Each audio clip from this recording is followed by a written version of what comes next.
make you welcome to Enterprise Morning, reaching you from Enterprise Television. I am Henry Igwibiki. And I am Kendi Bordering. All right, let's kickstart today, Monday morning, with everything we have coming from our newspapers. And right after that will be our main conversation also for today. Please do well to be part of what we do have a say. In what we say, you can always find us or reach us when you visit us at enterprisetvnews.com. You may equally like, comment, and follow us on all our social media platforms at Enterprise TV7. We're very so honored to have with us right here in our studios, Barrister Vansu Fenley, Barrister, Law Public Affairs Analyst, to see through all that we have from our newspapers.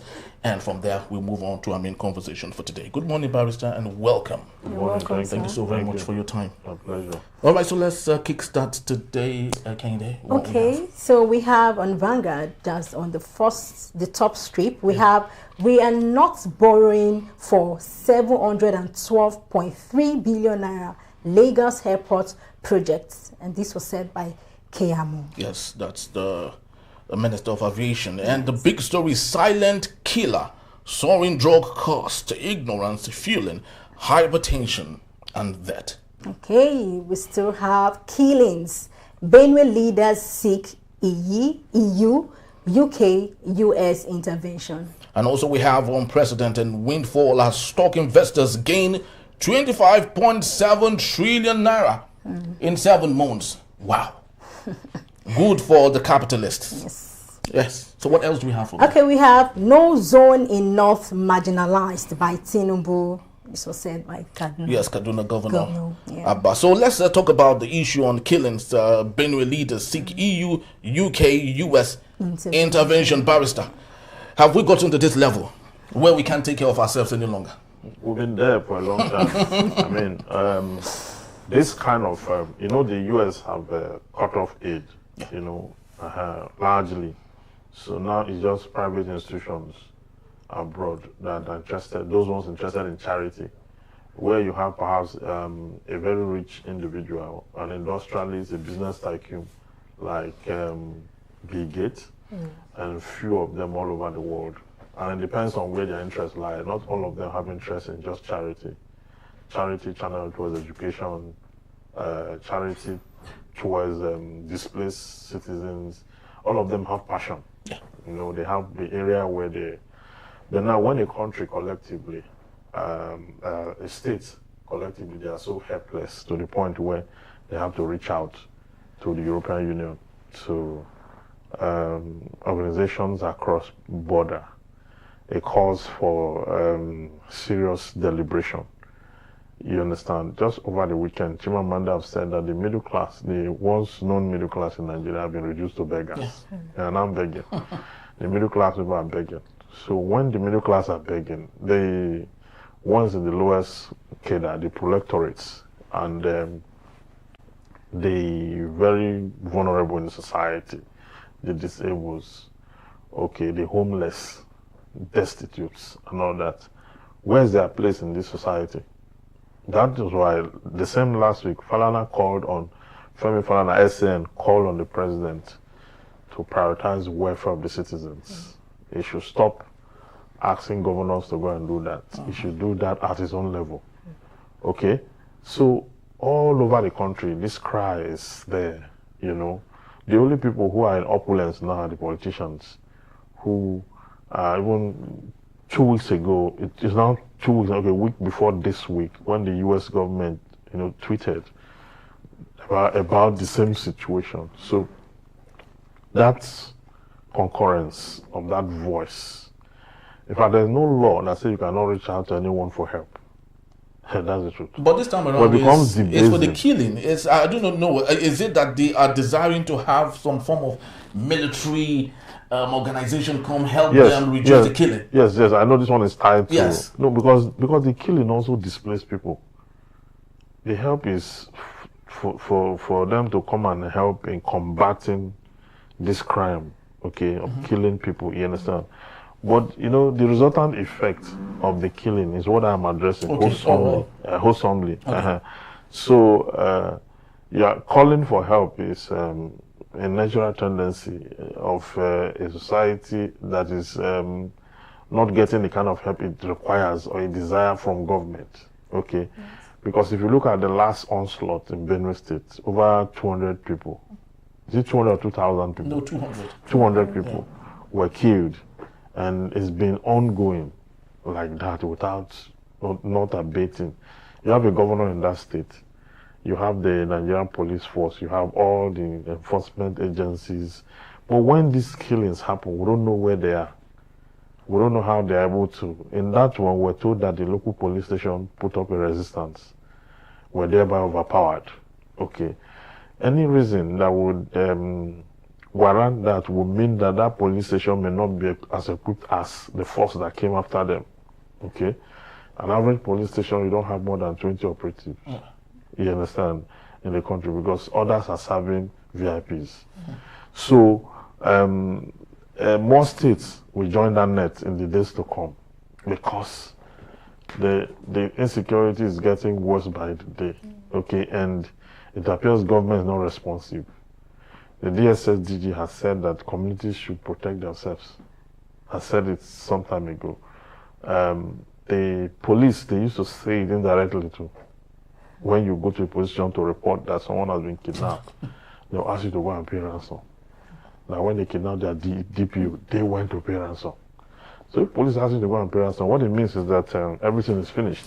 Okay? Very deplorable. So that's what it is. Okay, I think I have a question here, sir, for you. What kind of support can international bodies, offer in a situation like Benue, knowing that Nigeria is a sovereign country? The only kind of support, that's why I started my analysis from, the only kind of support they can give is to give them handout, maybe food items and all that, for people who are displaced and whose parents have been killed, or whose loved ones have been killed and all that, or medical aids and all those kind of things. They cannot come into the country with their armed forces to come out without clearance. Sure. Yes, that will have to be with the agreement. If they are coming for peacekeeping, they are coming for, it has to be the sovereign that will make that interplay. No state, a state is a sub-sovereign. Issues of defense is under the exclusive list. So a state cannot usurp the authority of the sovereign, because a sub-sovereign remains a sub-sovereign. Yes, so, but a state can reach out, get aids, get kits, medical kits, this, that, those ones are give you a handout and things like that. But the state cannot go to get. But what the state can also do is to, the many states are doing it, train and work on their vigilante, which there's little or nothing they can do most of the time. Get forest, there's this forest guard, something that's ongoing now. It's yet to resume, actually. Yes, there's a training ongoing. Yes, there's a and training. Then there's yes, so forest management and things like that. We need more of that, because the enemies have left the city.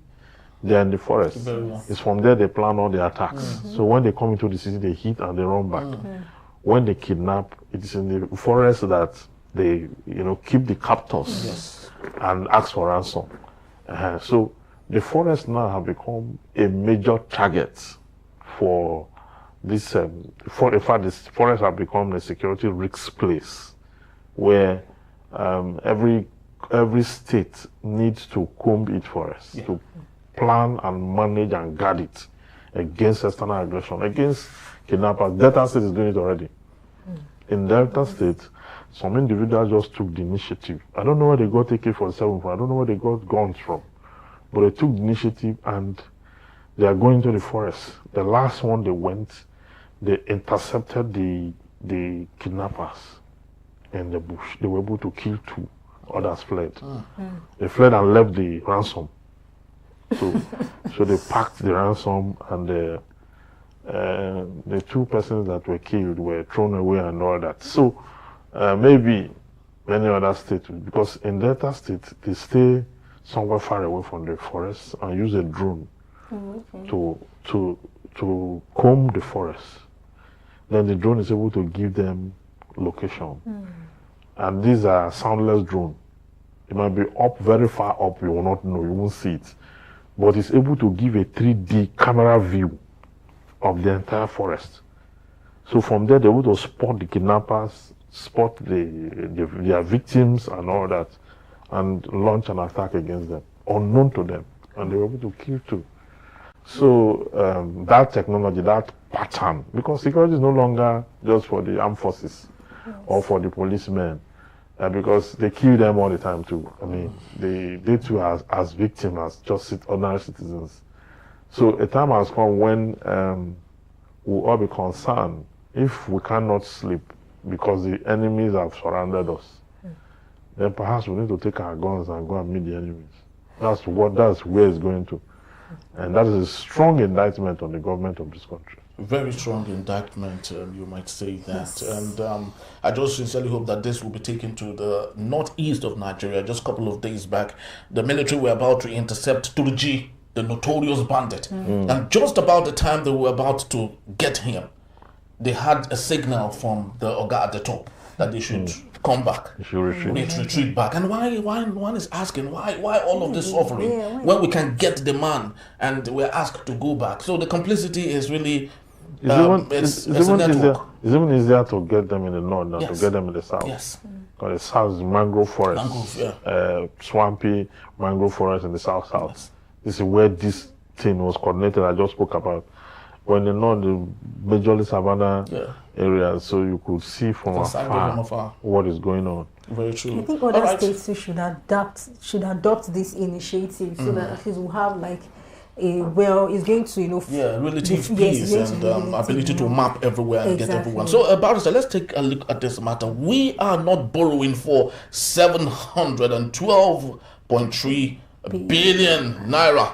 Lagos project, Murtala Mohammed International Airport. Barrister, we're talking about $476 million, not for starting an airport from the grass, but renovation, just like it was done at the International Conference Center in Abuja. What's your take on this? International Conference Center was just a fraud. They didn't spend up to that. You can't spend up. You can't even spend up to that to build a new International Conference Center. How much does it cost to build this kind? You see, because what has been packed into it, the corruption in it is bigger than the project itself. So that is just it. This one is saying they are not going to borrow, they are not going to do it. But the question is, where are they going to get the money from? Because I don't think I saw it in the budget. Yeah, they said it's actually from the subsidy removal. I do not know where they're going to get the money from. They're not going to borrow it, but they said that has been approved already. Okay, but it was not in the budget. Yes, it's not. It was not in the budget. So if you are telling us that you are not borrowing, and then you are telling us that this is the cost of what you want to build, you should be able to tell us where you are funding it from. Is there a private partnership arrangement to fund it? Let's know. Most airports in the world now are owned by individuals. Yes. You know the Heathrow airport? Yes, that's true. Yeah. You know it's owned by Nigeria. Yeah, by one Nigerian. Yeah. So when you get to Heathrow, you will see that this is managed. You will know from the beginning that this is managed by private bodies, because everything is run like a corporation. You understand? From all points of views. So is that what they are trying to adopt? Because it's not telling us everything. It was on Channels TV yesterday. It wasn't saying much about. The discussion was supposed to be about the airport thing, but he switched into how ADC will not be able to win, and how because I was expecting Shewa Kimbaloye to draw him back more, draw him back, take him back to why. Because he publicized it himself. Kamu publicized it himself. You understand? And I liked the information when he gave it out.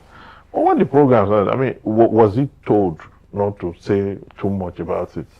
Because I don't know. I don't understand. The job of the fourth estate of the realm is to, as much as possible, hold government accountable to the people. That's the job of a journalist. There's no other thing. The other one talk about certain agenda, entertain, educate, those ones are elaboration. The main job, you understand, is to hold government. That's the job that the Constitution gave the press in section 22 of the 1999 Constitution. Hold government accountable to the people. That's it. So, it's not giving us enough information. We are entitled, citizens are entitled to have full information about government policies. It's public discourse. It's a public assignment. A public officer is in charge. That's the minister. So this public officer is supposed to divulge, unrestrained. You are not borrowing. It's not budgeted for. It's not it's not under appropriation. So where are you getting the funding from? But Barrister, do you think we should really bother ourselves knowing the state of that airport, how dilapidated it is? Do you think we should really be disturbed about where the money is coming from, but just to get that thing off the ground and I'm not saying the image of I'm not saying that should stop the project. Okay. I'm saying for the purpose of accountability. I cannot wait for that airport to be we all use the airport. We can see what it is. You know, the worst, when you will know how dilapidated that airport is, it's when you are traveling, when you are coming out from, say, the US or the UK into the country. If you are using it from here to Abuja, you will not feel it because the one in Abuja is almost like the same thing. Yes. The one in Enugu, the one in Asaba, all of them have the same semblance of decay. No matter how new they were built, they all have the same semblance of shame. You understand? It's not befitting. Yeah. It does not replicate the country. I mean, so you are surprised each time you go about airports. I flew from Cape Town to Stellenbosch, from Stellenbosch to within South Africa, and each of the airports, even the mini airports, you can't even compare what we have here with any of them. You understand? So, not to talk of when you are out in the US or in the UK. So we should have something that is befitting. I don't know why that control tower is still hanging dirty like that.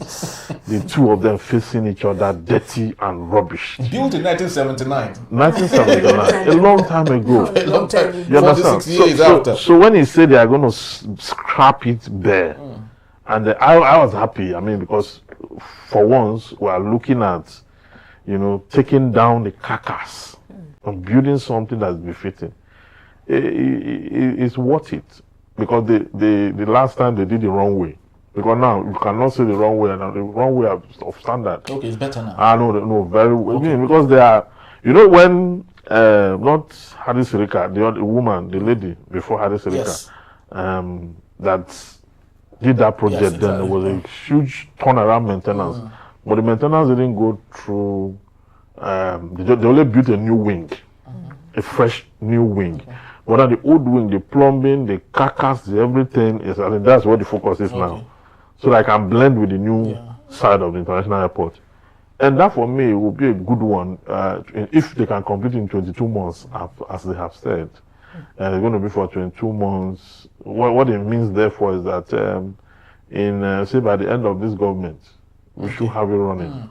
By the end of this first term. Yes, by the end of this first term. It should be running, and it should give. I mean, Lagos is the economic capital of West Africa, not Nigeria. Is the economic capital of West Africa, so it should have a lot of countries. These West African countries, many of them come through the airport here. They patronize the Balogun market here in Lagos, so a lot of trade happen here.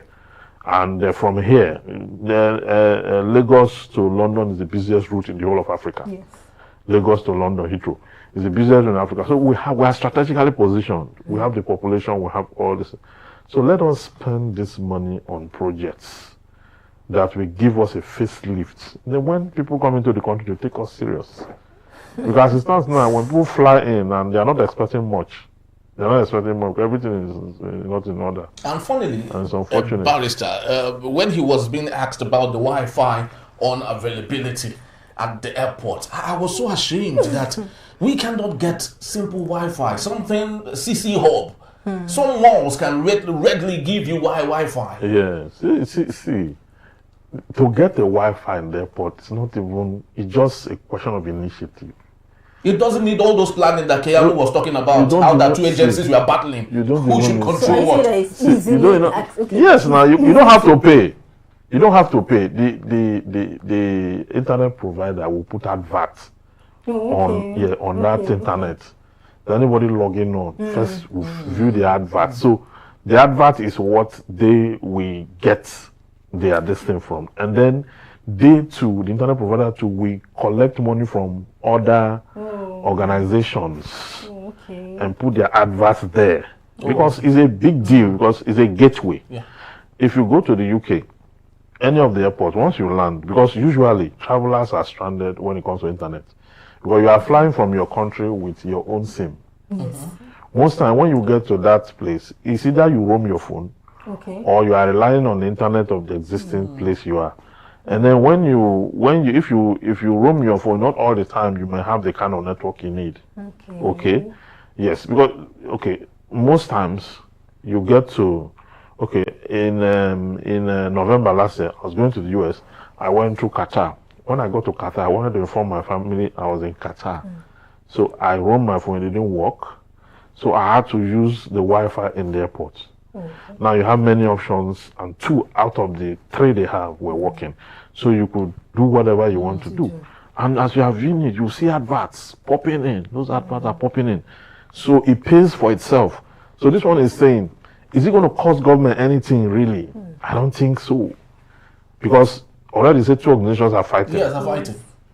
That's to tell you that it won't cost any, because a serious business person, everybody want to have their goods and services displayed in the airport. That's the truth. Yes, I got to know. Yeah. You want your goods and services to be seen, because it's a gateway out of the country into the country and the rest of that. So they can actually get it done by resolving the problem. You can even have 2 internet providers. Don't say you want to have the options are there. The user can decide which one they want to use. So they don't need to stop. They don't need to fight. The airport is busy. The airport is 24 hours. It's like a police station. It doesn't close. It's on every time and all that. So a lot of business activity go down there. And I think it doesn't call for any kind of fight. All we need is management, proper management of the airport, and then they can deliver what it is they have to deliver. Very soon for the Federal Airport Authority of Nigeria and NIMET. I love to believe, it's still the same old. Everyone wanted to have a share of the national cake. And it's so very despicable. Barrister, just before we leave in the next 60 seconds, if you may, let's talk about this issue of a soaring drug cost, ignorance fueling hypertension and the death in Nigeria. They labeled it silent killer. That is the unavailability or the exorbitant nature of drugs in the country. I don't know whether this subsidy that was removed, whether it was targeted against drugs, because since they removed the subsidy, common antibiotics that you buy before for say 10,000, 12,000 or less, now you now buy for 30,000 plus. I don't know why the surge, and you see that is why I kick seriously against this GMO. By the way, it's my case this week for the middlemen. You see this GMO they are pushing. We are not ready for it. Really? We are not. You know why? We don't have public health care. If you go to America, go to the UK, if you go to their hospital, it's filled up like a stadium. So you're right. Have you seen, because you're as healthy as what you are eating. You're as healthy as what you eat or what you take in.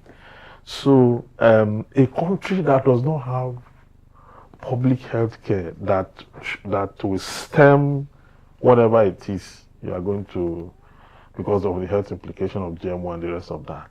You don't have them, you're embracing it. People have been paid. Influencers have been paid on the ground. Let's bring it in. As though we cannot make do with what we have. But what we have is not enough.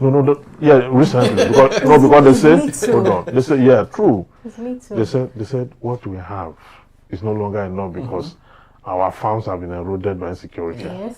And therefore, our only option is that we must get on GMO. I don't think that's our only option. I think our only option is to go back and make our society safe, make our forests safe, so that we can this thing I'm telling you is an emergency. If it hits us, you see this thing we're talking about. Doctors are not being paid for this long and they go on strike. If it hits this country, it will be an epidemic. It will be a pandemic.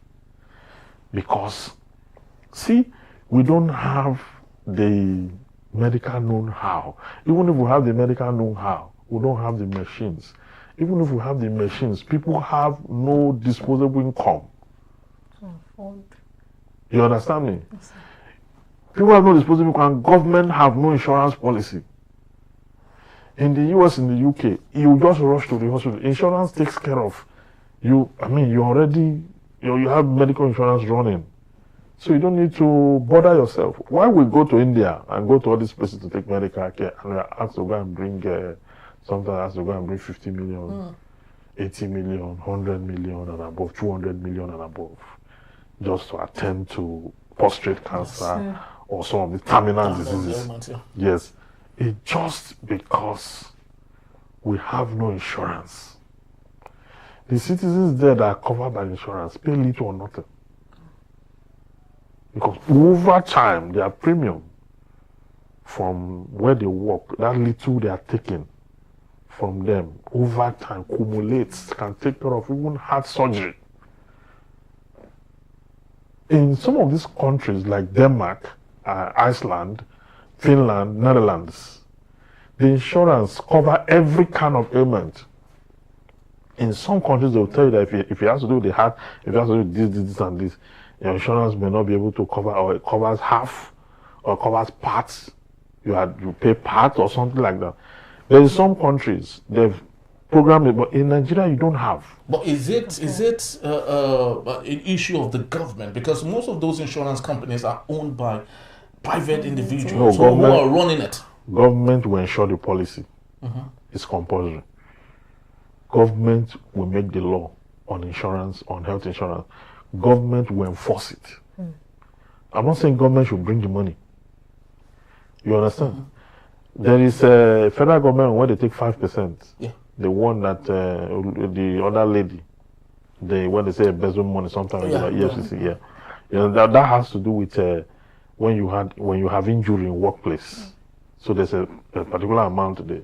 I'm talking about full package insurance. So if you don't have insurance, you don't have viable public health care, you don't have disposable, your citizens don't have disposable income, what are you doing with GMO? GMO is expensive. It's not just to eat. When you finish eating, you will not be able to address the consequences that comes after it. You understand? I'm not a medical doctor, but I've taken my time to read on this GMO. And I think if it's so fantastic, why are they paying influencers to begin to publicize it and the rest of that? So just because we have shortage, our next option is to make sure we have quantity. Okay, what happens to the consequences of quantity? We're not thinking about it. Our doctors are still living. As we're talking now, this morning, as we're talking, me and you, Yes. If I tell you the number of doctors that have left this country this morning, you will not believe it. More will leave tomorrow. The nurses are on strike. The doctors are threatening to go on strike. ASU is on strike now. Yes. You understand? So I don't think this GMO thing, I don't think government should think twice about this thing. This is properly debated. I don't think we are ready for this. Because in countries where these things are used, where they are adopted, all of them are in the hospital. All of them are in the hospital. So we should look at it again, look at it proper. This might be a setup. This might be a setup. So that we don't have these people who are advocating for population reduction. They are the ones sponsoring it. Very true. Very complex world, if you ask me. Lots of things happening behind the curtain.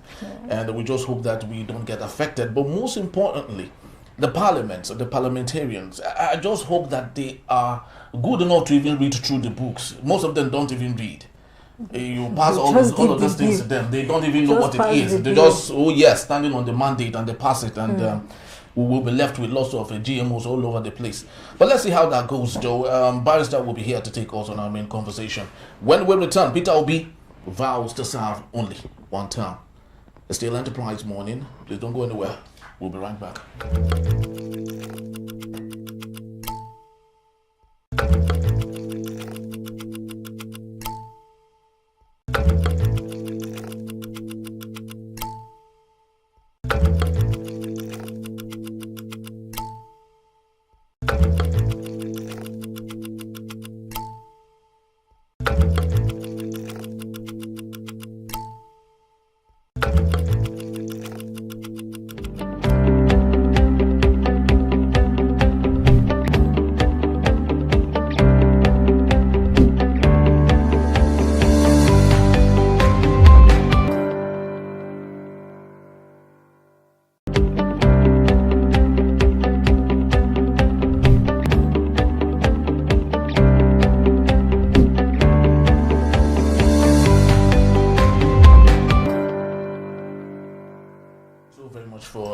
back, and if you just joined us, you're still on to Enterprise of Morning, reaching you from Enterprise Television.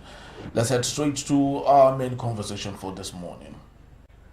We have it that the Labour Party's 2023 presidential candidate Peter Obi has reaffirmed his vow to serve only one 4-year term if elected in 2027.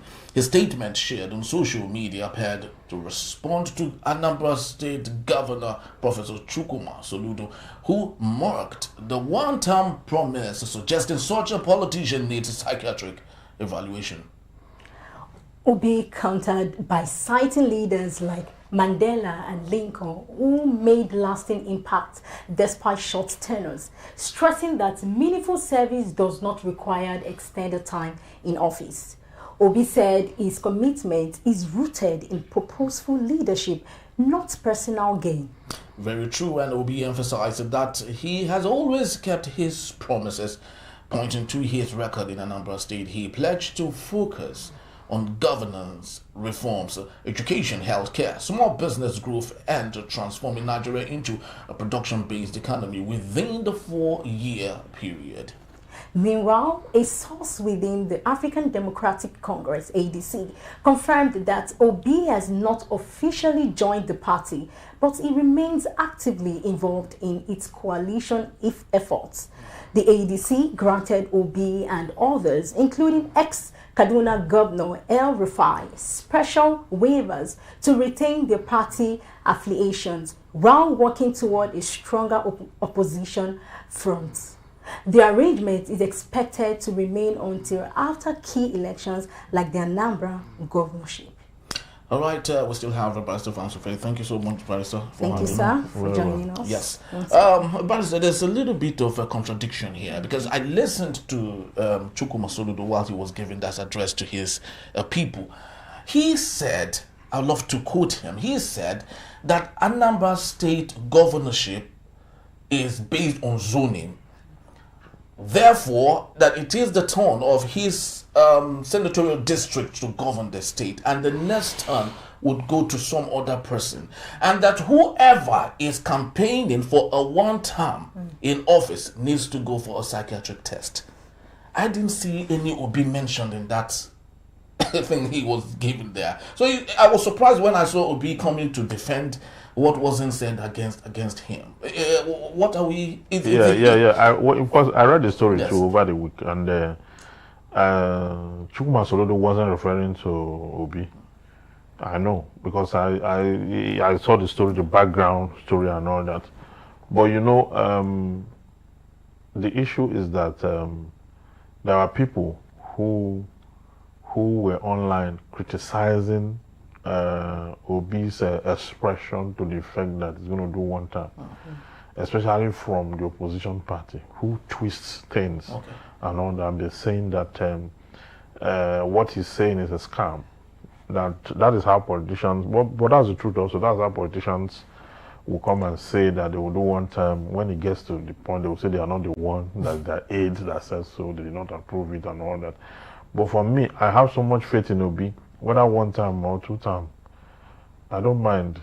Tinubu should not lead after 2027. He shouldn't. Because the reason we are still able to breathe and talk is because he has not finished the first term. If you allow him to start another term, many people will not be able to talk again. They'll not be able to breathe again. I'm just telling you. So there's a need for us to ensure that, see, you can do so much in one term. Yes. Okay. Jakonde was a governor of Lagos State. How many years did he use to do all he did? He didn't even complete one term before He the overthrow of that Third Republic. He didn't complete one Yes. term before the Third Republic was short-lived. Yes. Okay. Look at Ambode. Okay. Ambode did just one term in Lagos State. You know, this is a man that built 4 bridges in how many months? So, if you really know what you're doing, 4 years is small, it's short. To be frank and sincere with you, it's short. You understand? But I've seen leaders who are so strategic in their operations. They are planning everything. Now they're able to do wonders in just 4 years. And, you know, when Ambode did the 4 years and did all he did, I also believe he was doing all that, believing he would get a second chance. Yes. Because if he had started out knowing that he's doing one term, he would have done more. That's what I think. He would have done more. Okay. So, but with that, with him not knowing that he won't get the second time, he did all that. Somebody who is informed at the outset, or who knows at the outset that it's one term you're entitled to, will be able to do and push more to have his name written in gold.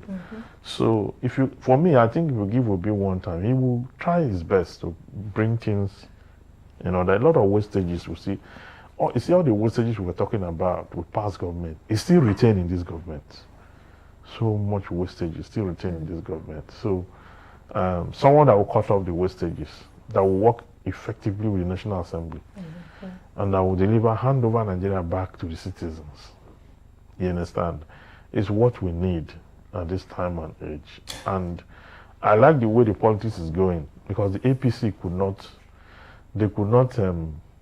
maintain those who made it possible for them to get into power. I don't want to use the word win. They didn't win that election to get into power the way they got in. So now many of them, the likes of Wifi, the Jesu Ortega that died, many of them were pulled out from that and now working against this government. Those who knew exactly what they did to put him there are the ones doing the coalition and doing all that. So I believe that that's why they're on their guard now. Even First Kiamo said it last night. Said they are going to work hard. Why should they work? They are incumbents. What's the hard work we want to do? But you know, because of illegitimacy, widespread complaint and dissatisfaction of what the government have delivered in the last 2 years, you know, it's enough to tell you that we are completely rejected by the people. So we need to work hard. That's what he's saying. Nigerians are looking for alternative now. Yes. And every time we are brought to this crossroad, this brink of where we want the current leader to just leave. Let him just leave. Then whoever is coming can be anybody, anything but this person. And that is where we used to get it. You know, but thank God the kind of alternative we have now, the likes of Peter Obi and the rest that will come up in the days to come, will be people that Nigerians can trust. Okay, so Nigerians should be able to. I think that in this coming election, something very drastic may happen. Why do you say so? Yeah, I think so, because when you have lost all, have you ever seen a man that have lost everything before? There's nothing to lose again. He just wants to end it. He wants to end this nonsense. I think we're getting to that stage where Nigerians will decide, this is exactly where we're going to. There are people who will still turn around and do the people Nigerians are never tired of suffering. Many of them. Those ones will do what they want to do, but the large majority will also exhibit and express what they want to do. At the end of the day, we'll see how it goes. Okay, I believe that sometimes you make promise. Making a promise is a thing. Then fulfilling that promise is another thing. So I believe in deliverables and not just promises. Okay, you want to do this for me, you want to do that for Nigerians and all of that. But how do you want to do it? And I feel that right now, even if we're having the next president in 2027, I feel that everything that should be done should be strategic at this point. Because, sometimes people will be like, okay, if you want to gain power, you're not going to use ordinary eye, enter, you understand, but so sorry about that. But then you need to be strategic in it. So I just believe the next president should, whosoever that want to sit there, should be strategic in their probably maybe in the election or in winning. All right, thank you so much, sir. Well said. And I have this question. The African Democratic Congress, that's the ADC, granted Obi and others, weavers, to work with the coalition without switching parties, right? So how might this coalition strategy reshape opposition politics ahead of the 2027? It's already reshaping it. They are jittering already. The ruling party, they are jittering already.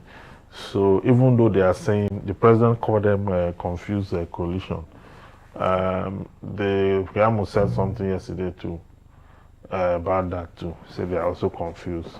Then he gave one very weak permutation that they should call him political Nostradamus. That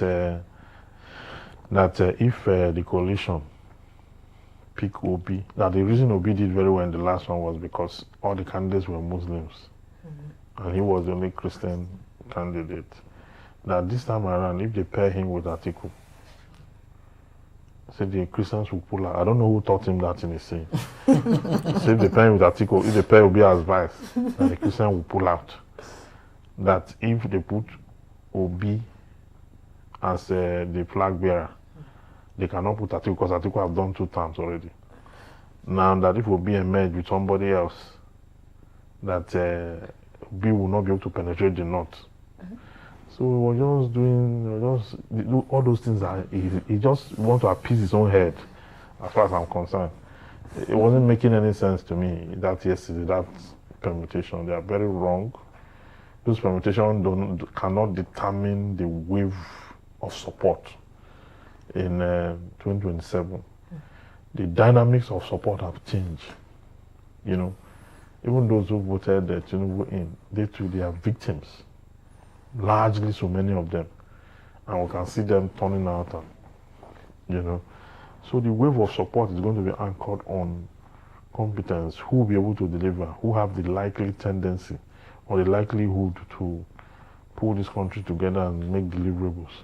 That will be that for me, I think that will be the objective. It will not be so much about religion, as he's saying, or about ethnic tribalism and the rest of that. I think it will be more of a unifying force for who have competence and capacity to deliver. That's what it will be. Very true, Barrister. Let's look at the man Peter Obi at this point. It's easier said than done. Politics, some would say, is not righteousness. Obi, you and I know, is finicky, very holding back to lots of things. While he was the governor of Anambra State, he was impeached twice. Because he wasn't ready to play ball. And remember, politics, you have to do what you have to do. If really you want to be in bed with people who would allow you a smooth sail, and he's not ready to do that. Does that make it look like he would do better? Or does that speak to a good leader? Well, a leader should be able to be everything to all men. Like Paul the Apostle said, have become all things to all men, just to get them to Christ. So a leader should be able to be all things to all men, but his primary focus should be the upliftment of the people, of the led. You understand? Most of the leaders we have today, they are a touch of everything, good, bad, ugly. But the only thing lacking is that they do not prioritize the led. They do not. You can play all those things you are playing, but prioritize the lead. Let the lead be the purpose or the objective for which you are becoming all things. Anything short of that will mean that you will not be able to, you will not succeed. Okay. He has explained why he was impeached twice. He explained it. Most of the things he was up against, that they called the norm, which he objected, was what led to the impeachment. Yes. And it was reinstated both times. Okay, at the end of the day. Just because his reason is that government should not finish all the money. Don't finish it. There's something he called future fund.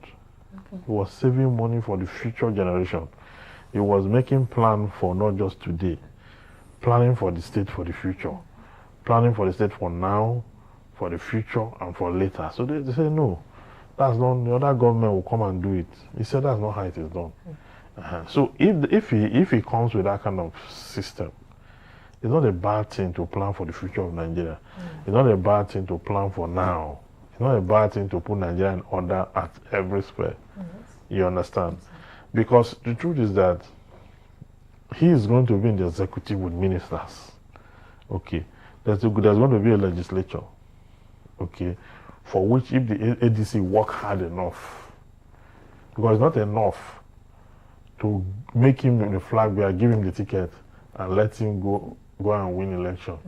And then you don't fold your arms and allow the APC to win all the seats in the National Assembly. He will not succeed. So in that case, how do you think he can maneuver? That's what I'm saying. I said the party should work hard at all levels. Okay. They should have enough governors. They should have enough party members. Because anything that make Tinubu lose, the people who will emerge at the National Assembly will come for revenge. I don't understand what I'm saying. Yes. They will come for revenge at their political party, even though there are people who will pull out from APC to the ADC.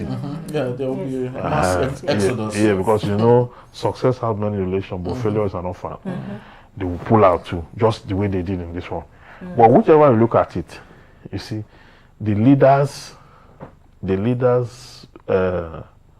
focus, his values, what he thinks are expedient, necessary, is what determines the direction of the government.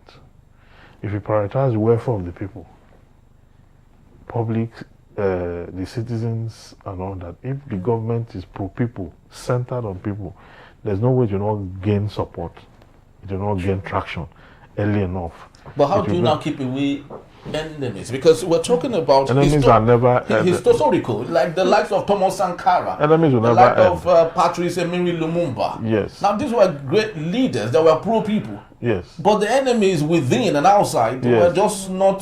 Peter Obi even have more enemies than those people. you know what I'm saying? Because this is somebody who have not even won a presidential seat. But already there are people who cannot make a sentence without saying Peter Obi the wrong person.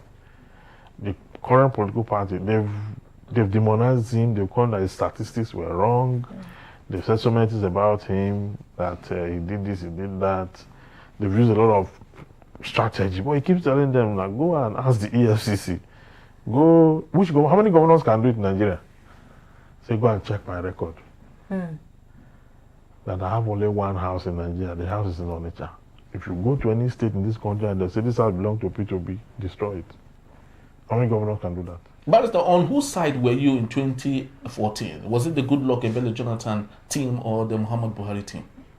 I was in the Goodluck Ebele Jonathan team angrily, because I didn't like the way Goodluck Jonathan was going. At the same time, I warned people that time. You warned people? I warned people that time against Buhari. I warned people then against Buhari. I don't hide I warned people that time against Buhari.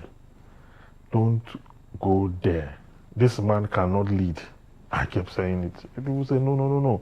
That in 19, when he was with what do you call that they changed the country. They were kick against indiscipline. People were queuing. People were not queuing before, now they are queuing. His body language. They were saying all sorts of things. He got into office 6 months into office, didn't know what to do. Up until he appointed people. The first 2 years, they used to blame Jonathan government. The third year, he didn't know what to do. As at the third year, he was not aware of anything. The fourth year, the same thing. When he came back again, that one was worse. He was sick throughout. You understand? So, because even Jonathan even allowed this. I still blame Jonathan because I allowed this thing to happen. Because when Urubebe started shouting that, when he started that thing, that's when he supposed to cancel that election. But you said you were with the Goodluck Ebele Jonathan's team, but you were angry. So what was it about Jonathan that made you? Yeah, because his approach, he was weak. He was not, but was it a better option compared to Buhari? He was weak, couldn't coordinate the government properly. People like Alice Madokwe, Jonathan couldn't talk to her, cannot restrain her. Somebody you appointed as a minister. You cannot restrain. People were stealing at will. And you don't see that tendency in Peter Obi? No, I don't think so. I don't think so. Peter Obi is a more shrewd person. Peter Obi,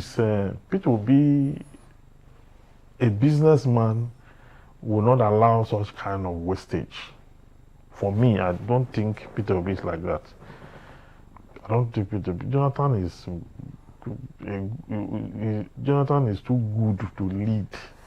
He's too soft, calm, and too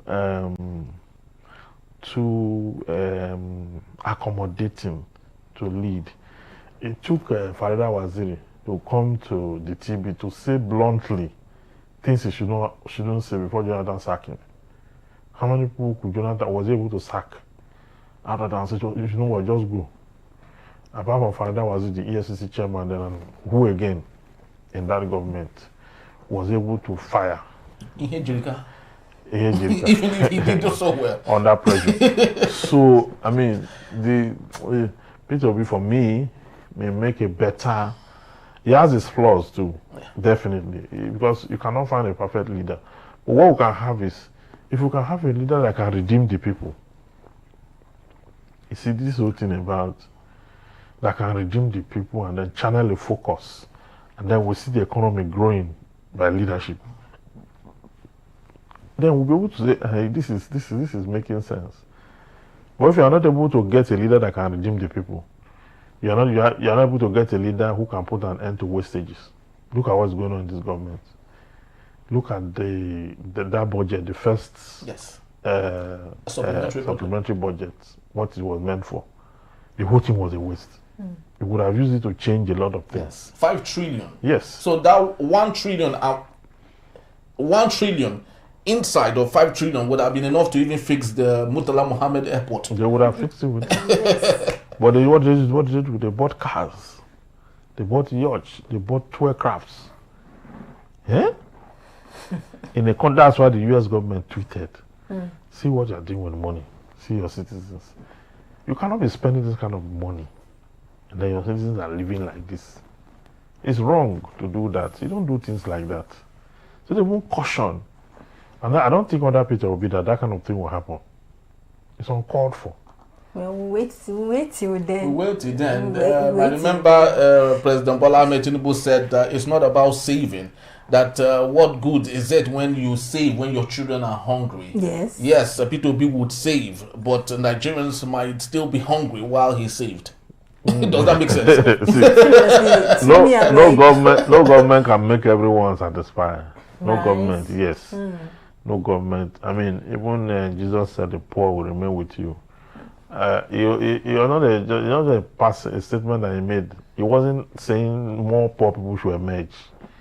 But what he's saying is that by dint of human existence, poor people will always emerge by their character, by choice. Poor people will always emerge.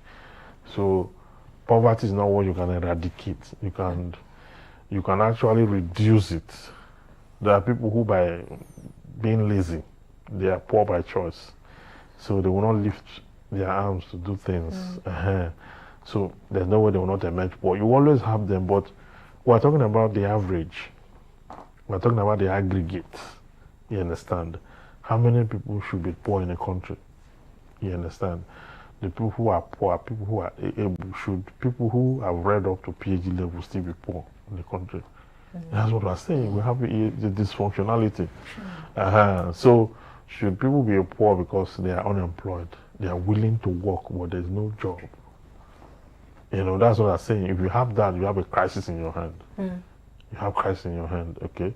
So a government should be able to address unemployment, address some of those very fundamental issues, education and the rest of that. ASU shouldn't be on strike. You understand? School should be on, the economy should be working. Business, commerce, things should be on top gear if the government is able to put the right parameters. And I think Peter Obi can assemble that and make Nigeria work. I think so. All right, that's just about the time we have. There's a very big difference between a ruler and a leader. Exactly. A ruler is that personality that eats before the follower. A leader is that personality that allows the follower to eat and get satisfied and comfortable before he joins. The truth remains that in Nigeria, we do not know which exact leader we have. Alex Otti, in less than 2 years, transformed the moribund Abia State to what it is today, despite decades of people who were there before him. Mba of Enugu State is doing so much in Enugu State, and so many other people are equally doing awesomely well, which shows that it's not just about the time, it's about the quality of your intentionality as a leader. Thank you so very much, Barrister. Very well. It's my pleasure. All right, people, that's just the time we have. We'd love to say thank you to you. I'd love to believe you enjoyed our show just like we did right here. Please do well to visit us. You can always read up on everything we've talked about when you visit us at enterprisetvnews.com. You may equally like, comment, and follow us on all our social media platforms at Enterprise TV7. I am Henry. You could be. And I am Candy Boduri. Thank you for watching, and we'll see you tomorrow. Bye-bye. Bye.